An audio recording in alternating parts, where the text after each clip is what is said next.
Welcome to Artificial Insights, the podcast where we learn to build AI people need and use by interviewing product leaders who have launched AI products.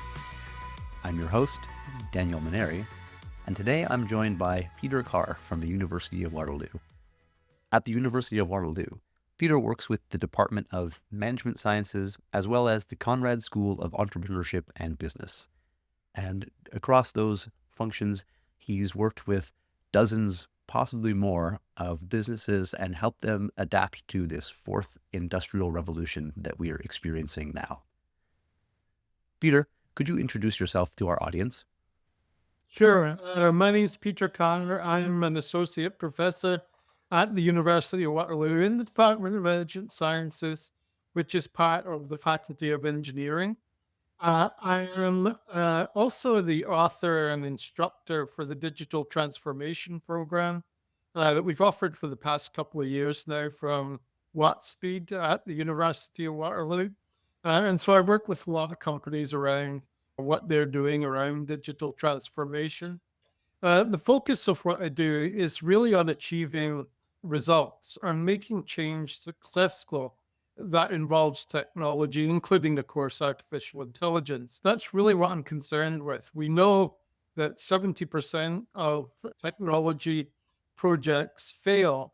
And of course, it's really important to try and increase the probability that they'll be successful. So that's really what I'm interested in and what I try to help with. Awesome. And I think the big question that's on everyone's mind, Peter, is, are you an AI? Am I an AI?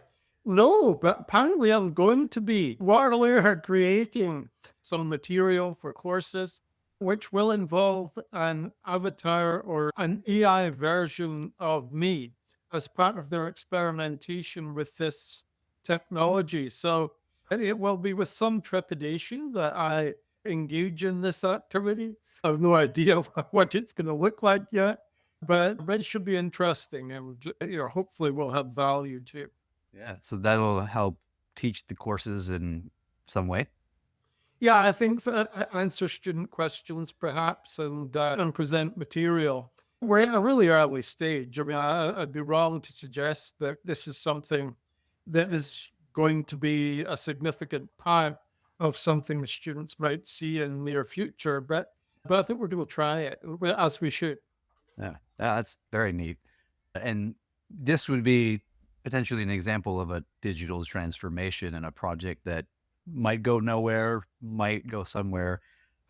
So what would you suggest for a project like this to get it off the ground? For a project like this, I think companies may do the finding an area where this can be tried with people who are going to be receptive to it and going to contribute to it being successful. For this type of project, I think is a relatively straightforward and obvious way to approach it. I think the big challenge is taking it further after that. I think that initial phase of piloting technology, seeing what it can do, and gaining some familiarity with it, it is relatively straightforward. It's something a lot of companies have done, but we also know a lot of them stop at that point. So the challenge is really moving beyond pilots, moving beyond the trial stage of using technologies. So could you give us an example of a project that you've worked with or seen that has tried to bridge that gap between pilot and larger availability? Well, yes. I mean, I think that there are many examples of where companies have tried to do it, to expand beyond their initial use of the technology. Particularly, what we've seen since COVID is that during COVID, there were a lot of implementations that were relatively ad hoc, may have happened in one part of a company. And then they in some cases, they learned from that and they wanted to take it further. Whereas in others, they may have decided not to proceed. So that period of consolidation is what we're seeing a lot now. And part of the work that we've done to develop materials at Waterloo, we've spoken to people that have been doing these things. The BDC was one of those in the financial services company, I guess, particularly for startups. That's the approach they've taken, is to say, okay, how do we move this forward? Their emphasis particularly is put on the cultural change that is necessary to ensure effective adoption inside the organization. The other that comes to mind is Interac, that company where we all use pretty much. All is that. Absolutely. And they also went through this process of reviewing what they had done. Their emphasis was on the establishment of processes that would enable the technologies to be adopted effectively. But there are two examples that come quickly to mind. Of course, there are many more, unfortunately, that don't go beyond that pilot phase. And there are many reasons for that, including that most senior management teams do not have the confidence or the experience to implement revolutionary change inside their organizations. So it's one thing to undertake a pilot that is in a small part of your organization and to manage the change that requires. But to then spread a radical change throughout an organization requires the management of a revolution to some degree, which most senior managers have never been trained to do and have actually never done. And that's a huge challenge for organizations to address. It's very clear, it's fairly easy to imagine scenarios and implementations of technology or applications of them that can have a wonderful impact on an organization. But to get people who can make that happen effectively is a challenge. Basically, what we've got in most companies are people whose capability that they were selected for in the job is based on their ability to make the organization run effectively every day, doing much the same, if not usually exactly the same tomorrow as they did today. They're not necessarily people with aptitude for radical change. Some of them do. Some of them are going to be capable of making that change. But it is a big change. And our job at Waterloo is to try to help them make that change as easily, quickly as possible to get to a point where they can be confident to do it. Mm. And you mentioned two big topics here, I think. And one of those is that internal change management and leading a revolution. And the other one you mentioned earlier with BDC, I think, which is getting greater adoption of the product outside of the company. So there's that kind of outside change management and inside. Would you say that's accurate? Yes, I think so. They're both huge challenges, absolutely. And they are also significant reasons for why we don't get beyond the 30% success rate we have at the moment. And in your role now, which side of that do you find yourself participating in more? Well, a good question. I think I would say equally. I think I would have to, I wouldn't say one was more than the other. What we try and do in our digital transformation program is to take a holistic approach that combines the main elements that we understand are the challenges that organizations face. We went out, we did a study to look at the research that others had done, and also to do some of our own, where we went and talked to companies, surveyed them, visited people, and basically created a framework for understanding the common challenges in digital transformation, and then built our program around that with guidance on how these challenges might be addressed, but also by developing tools that make it easier for organizations to address the various areas where the challenges existed. Because that's basically our main goal, is to help most organizational leaders more easily and confidently adopt new technologies. That's what we need them to do. And in most cases, that's where they're lacking. They don't have that confidence to be able to do this. I have seen this addressed in other ways, one of which is where organizations are told you need to be more of a risk taker. The future is uncertain. The outcomes may be uncertain for what you're going to do with technology, but you really can't worry about that right now. You've just got to go for it. And I think that's really bad advice. I don't think any organization leader should ever do that. I think you can only make change if you are comfortable and confident that change is going to benefit the organization. And you shouldn't do otherwise. You're being it's basically irresponsible. Yeah. Closing that gap to help people get to a point where they can have that confidence is there are many areas we need to tackle. So is that framework you mentioned developing through all those interviews, and is that a tool designed to help give leaders the confidence? Yes. Basically, in each of the areas that we identified as being important, and we looked at a number, we looked at factors around people and culture and the need for change there, usually identified as being important. We looked at integrating technology and processes. We looked at leadership. We looked at innovation, having organizations become more innovative, become much more capable in terms of continuous improvement. We looked at things like privacy and security and regulation and things like that too. In each of these areas, we haven't done it for all of them yet, but in most of them, we've developed instruments which organizations can apply that will help them simplify and plan the activity that they're going to undertake in each of these areas successfully.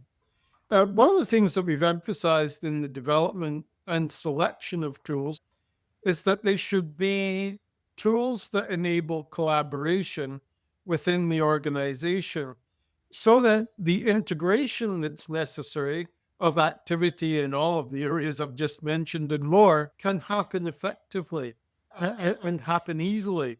Organizations aren't always used to collaborating well. We've talked about it for a long time. Teamwork has been very important. But at the same time, we still find organizations are very siloed. Management teams don't work well with each other, either at mid or senior level often.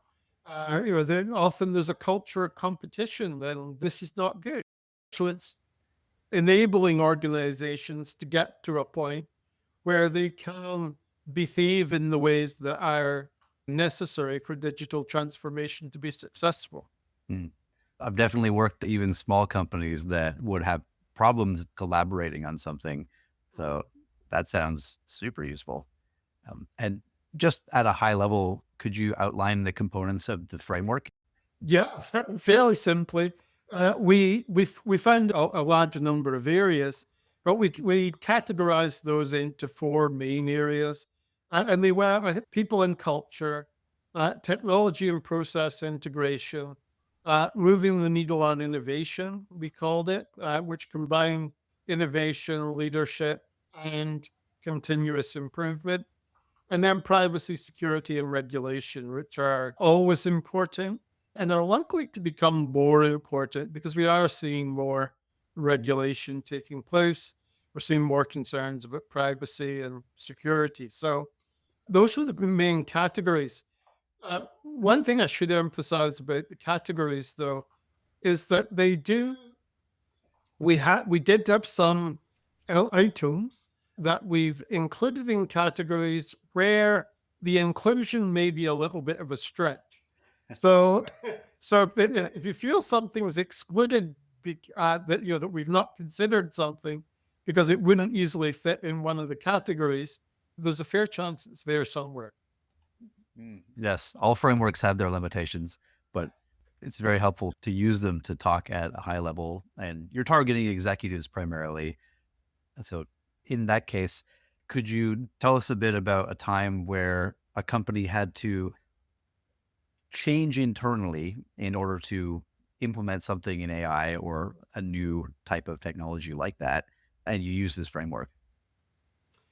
The framework's been used alongside the other tools that we've developed.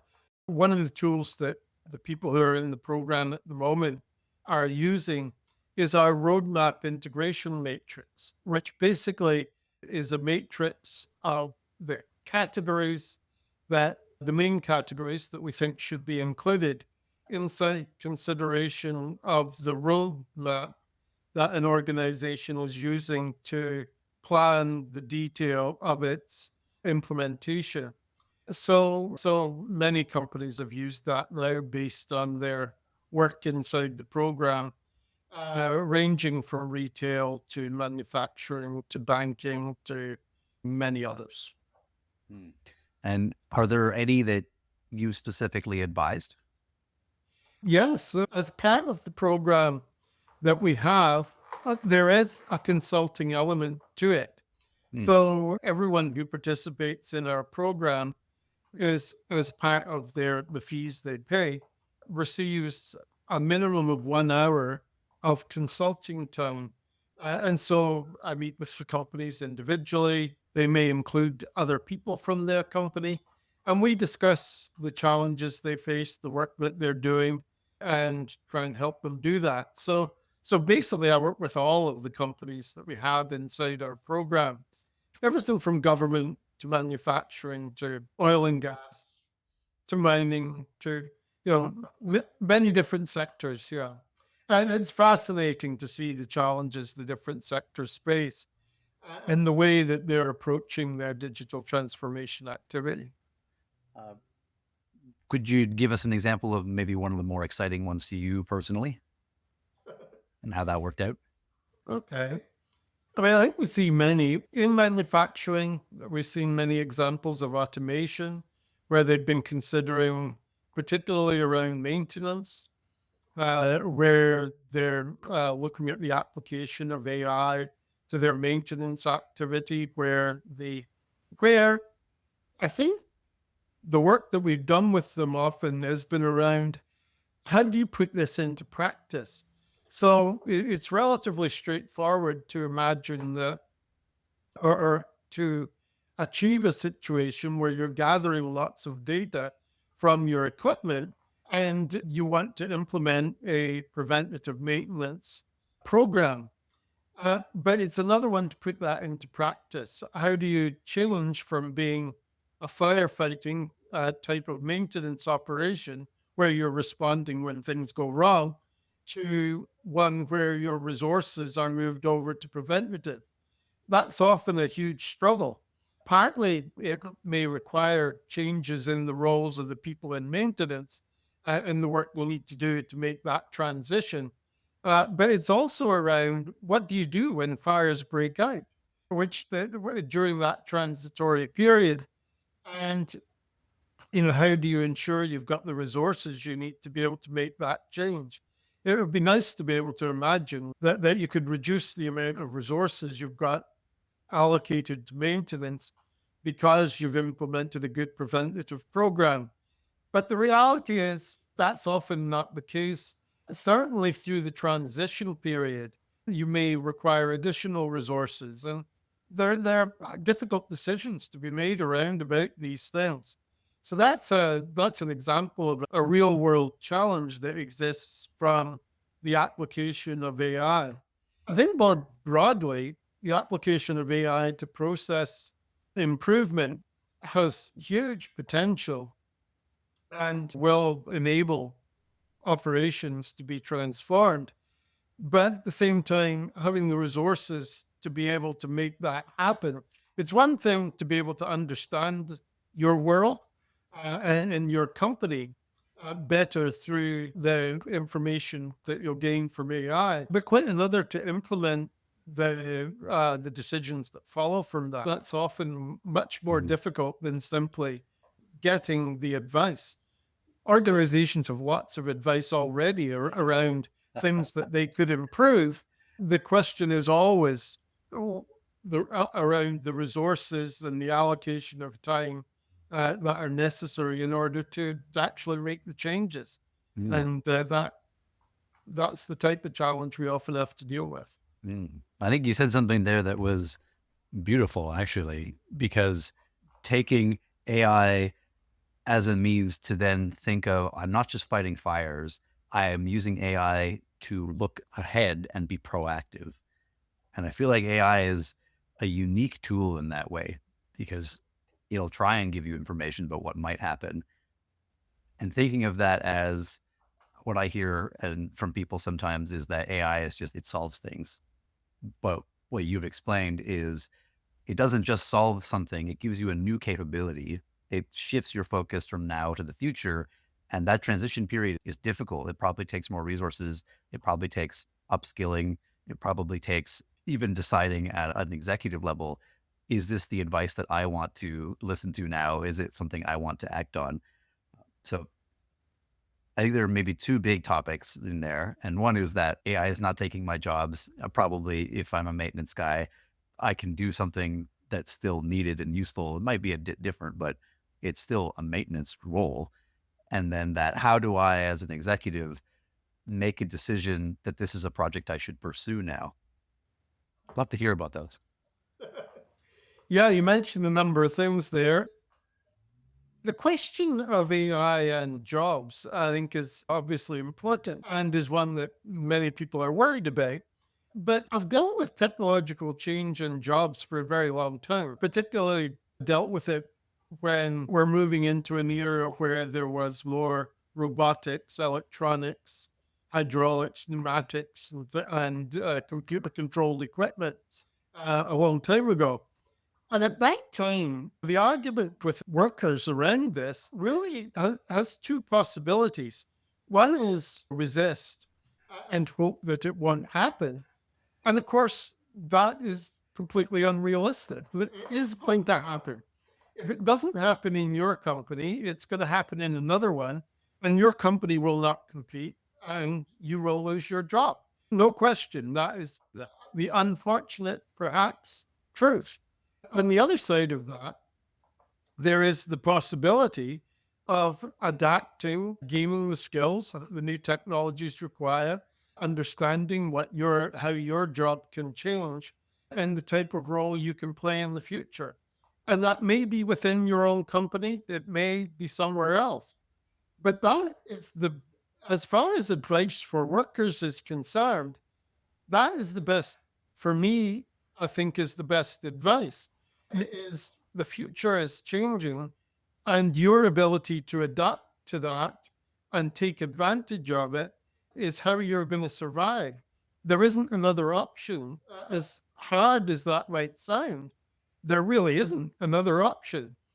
And so our job as educators, trainers, as companies should be to help people do that. Now, that said, I did see a study, I can't remember the precise statistic at the moment, but it basically said that most workers are not confident in their ability to do this. So that is the challenge that we have today around this, I think, is what can we do to make it easier for workers to change and to feel comfortable about the future? We know, statistics tell us this, but there is also plenty of anecdotal, personal evidence that people are scared about what the future might bring. It's one of the main factors that's underlying how people will vote in the election in America in a couple of months' time. And that is a problem we really have to address, that people are basically scared about the future. They're scared about AI, many of them, and we've got to overcome those fears. We've got to do it because our economies depend on it, but also not just, making sure we're economically successful, but the world can be a better place if we apply technologies well. There are many things we've got to mitigate that are around negative consequences, but our focus should be on mitigating those negative factors and trying to ensure that we take advantage of the huge opportunities that technology provides. Yeah, I even just spoke this morning to a business owner of a 40-person agency, and he's wondering what the future of his agency and business are. It's on everybody's mind. And is there something that you would recommend that people look into for looking to upskill into the future? I think there are many opportunities around upskilling at the moment. There are many different places you can get upskilling training of one kind or another. Many organizations growing up to do this. I think the area that perhaps people need help around is making that selection from a possible wide range of choices. There's a lot of good training out there. There's also a lot of bad training. And I think selecting what's good and getting the support that you need can be difficult. There are various ways to do that. To look at reviews, to talk to your friends, to look to established providers like the University of Waterloo. But basically, to be very careful, I think the education market today, because of the disruption which is taking place, which has only really just begun, and that's a whole other area of discussion. But because within that disruption, it becomes harder for the consumer or the purchaser of training to really understand what they're buying, and that I think is a significant difficulty. The other thing that I think is really important around this is what organizations do with training themselves, and what they do to uh, continue to develop their organizational knowledge around technology.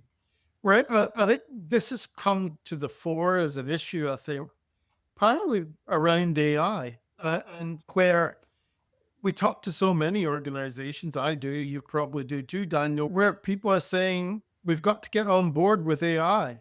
It's moving so fast, we can't get left behind. What do we do? And that is very interesting that they say this to me.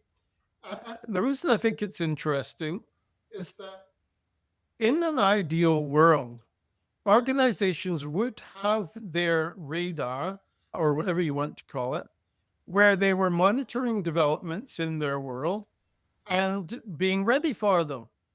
Instead, with AI has been around, being developed slowly for 20 years, 30 years, longer, and but they're not aware of it. And that really is a comment or an indicator of their external knowledge as an organization. The world we're in now requires them to be much more aware of these things and ready for them. And so that I think is something they need to pay more attention to.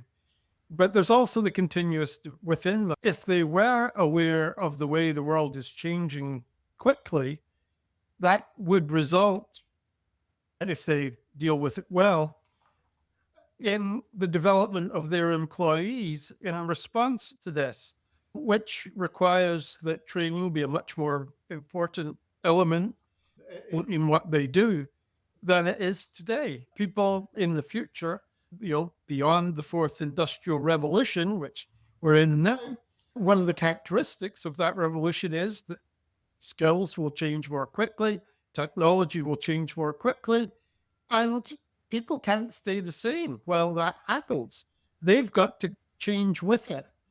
And companies have got to make it easy for them to do that, which, going back to a previous point, is a challenge for organizations that are not designed to change, that are deliberately designed not to change, to be repeatable, to have high, repeatable, reliable quality in what they do. That's a huge transition for them to make. And in Canada's economy, in developed nations, in any nation's economy, our ability to adapt to this new world is going to determine our future economic success, the future welfare of our citizens, the future services that governments can offer, and the future standards of living that people have. So we've got to get this right. And to me, it is the biggest challenge facing us as a country at the moment. Mm. So would you recommend then that small, medium, large, all organizations put more effort into training and staying up to date? Yes. I mean, there is no other way. There is no other answer. Of course, yes, they do need to do that. And organizations have been reluctant to train in the past, partly because of the money that it might cost them, but also because of the time it takes people away from what they would consider to be productive activity. But it is essential. But automation might help to make that easier, reduce the impact on productivity. At the same time, there isn't another option. They've got to do it. They've got to find a way to do it. But this debate over that training takes people away from productive work has gone on for a very long time. Companies have used this as an excuse not to train for a very long time. And we see the consequences. Unless they do it now, they will disappear. Yeah. I think my favorite example of that is back in the 70s, IBM decided, we got billions of dollars. We're really far ahead of our competitors. Interest rates are really high. Let's put it in the bank. So Yeah. instead of investing in research, they put it in the bank and they lost their lead by 3 years. So, Yeah. This should be fairly obvious to people by now in the world that we're living in. But yes, that's a great example.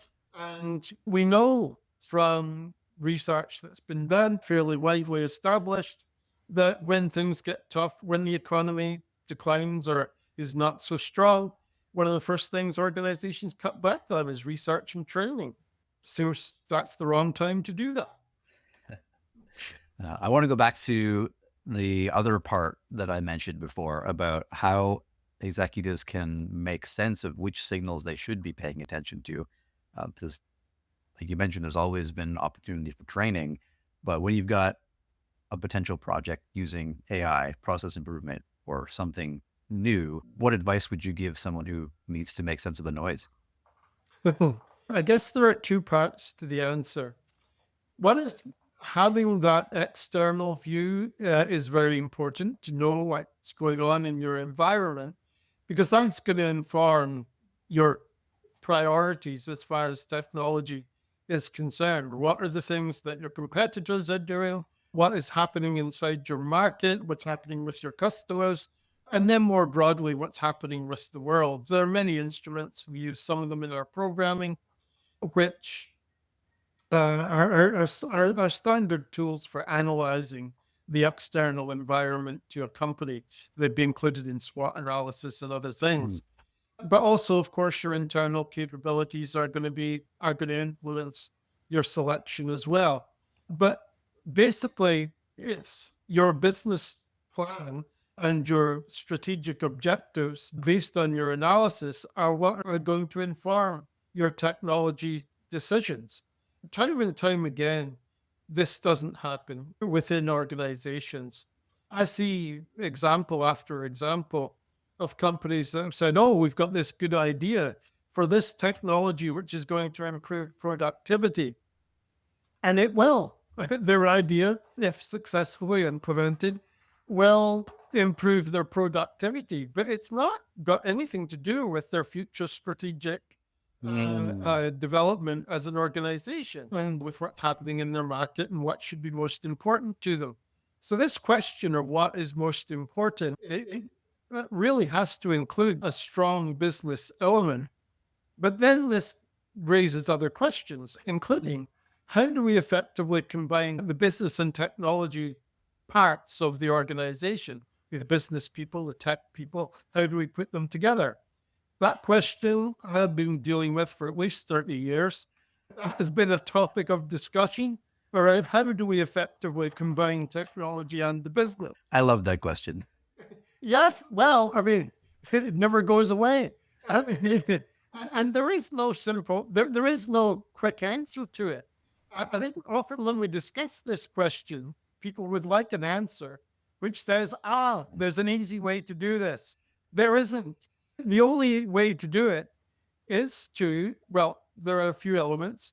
The business people need to understand a bit more about the technology and they need to put work into doing that.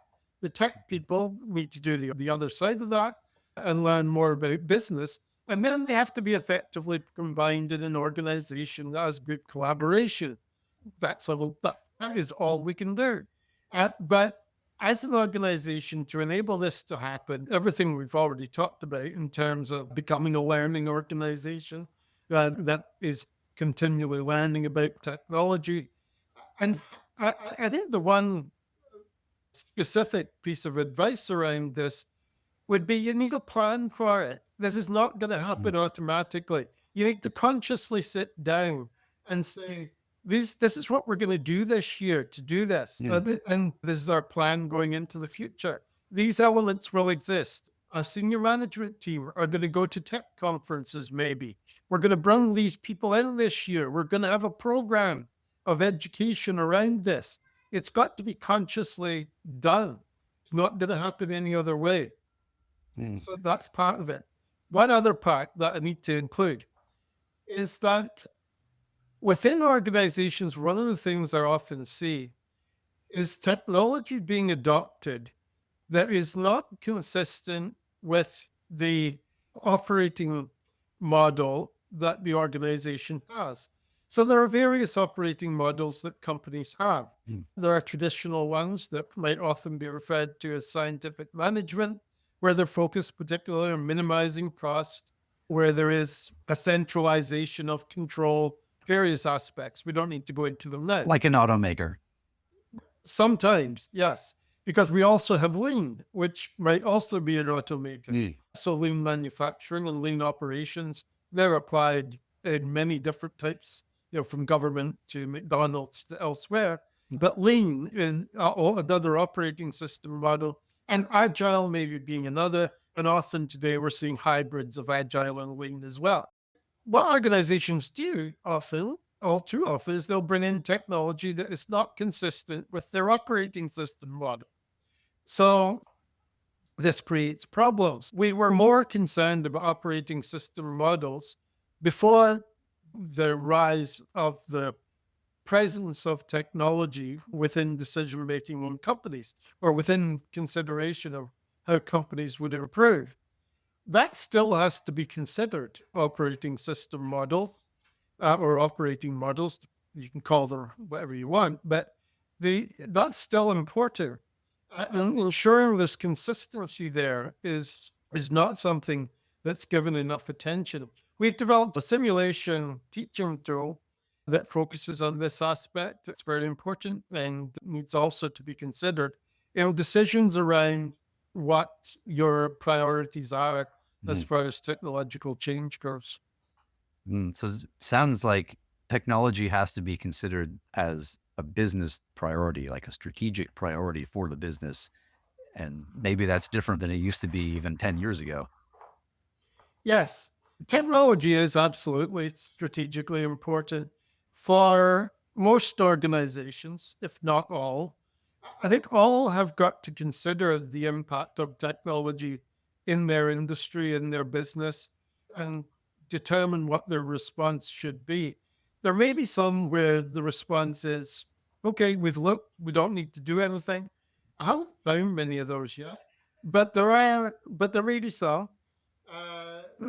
Shoe shining, maybe, I don't know, that might, maybe.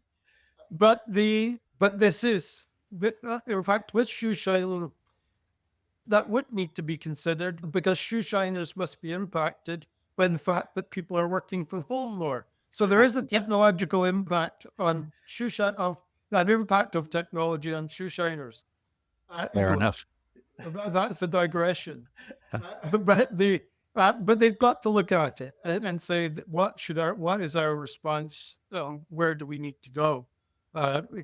Every company has to do that. And last question from me. Is there anything that you'd like to share about what you're working on now? Working on a lot of things at the moment. Considering a very, just completely removed, well, to some degree removed from what we're talking about here. I'm working on a case study on the impact of technology on world trade and the process of convergence between rich and poor countries, and how that might develop in the future. One of the interesting aspects of that is automation and the application of AI as part of that, of course, and whether that's going to lead to the gap widening between rich and poor countries. It had been narrowing, partly because of largely because of globalization, but COVID caused the gap to widen a little bit. And now we're moving into a period where automation is rising, calls for protectionism are rising for all sorts of reasons. And so, the consequence there is uncertain at the moment. And so that's an area that I think is very important as far as technology goes. It is one, that I'm working on today. We are continuing to develop our simulation. We're going to develop it further. It's fairly basic at the moment. We've got resources to develop it a lot further, which should be interesting. Those are two of the areas, I guess, that I might mention just now. There are many others. Things move very slowly in academia. And so survival requires that there are a number of things cooking at the same time. And if people wanted to connect with you or learn more, how can they do that? Through my email, pdcarr@uwaterloo.ca is usually the easiest way to do that. Or they can find me on LinkedIn, which is, I'm publicly visible there. So I'll link that after too. So thank you very much, Peter. This was an awesome discussion, and I'm sure people will get a lot out of it. And for me, especially, that connecting the business people with the tech people is something I feel very passionate about. So I'm glad you do too. Yes, extremely important. And yeah, it's been great talking with you, Daniel, and, anytime. Thanks for listening. I made this podcast because I want to be the person at the city gate to talk to every person coming in and out doing great things with AI and find out what and why, and then share the learnings with everyone else. It would mean a lot if you could share the episode with someone that you think would like it. And if you know someone who would be a great person for me to talk to, let me know. Please reach out to me at Daniel Maneri on LinkedIn, or shoot an email to daniel@maneri.house, which is daniel@manary.haus. Thanks for listening.